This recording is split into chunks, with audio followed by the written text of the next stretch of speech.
श्री स्वामी समर्थ. रामकृष्ण हरी मंडळी. आजचा दिवस तुम्हाला आनंदाचा सुखाचा जावो हीच विठुमाऊलींकडे प्रार्थना करते. येत्या 25 जुलैला म्हणजे शनिवारी आहे आषाढी एकादशी. आषाढ महिन्यातील शुक्ल पक्षातील एकादशीला देवशयनी एकादशी व आषाढी एकादशी असे म्हणतात. हा दिवस धार्मिक आणि आध्यात्मिकदृष्ट्या महत्त्वाचा मानला जातो.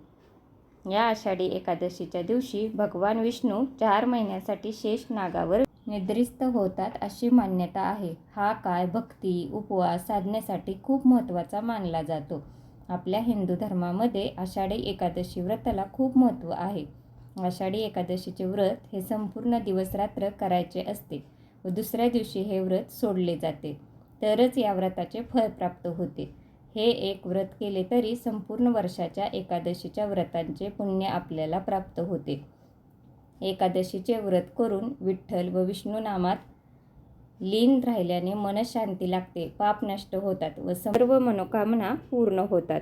एकादशीचा हा दिवस खूप महत्त्वाचा आणि शुभ मानला जातो. म्हणून या दिवशी या चुका करू नका.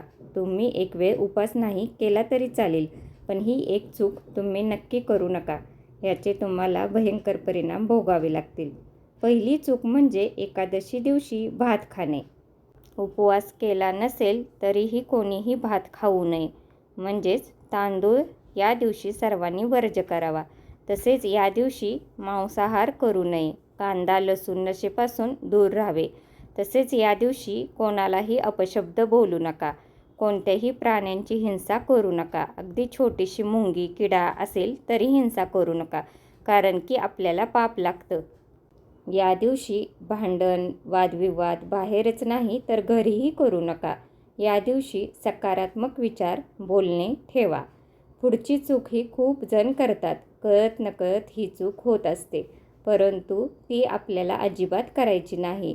ती म्हणजे या दिवशी तुळशीची पानं ही अजिबात तोडायची नाहीत.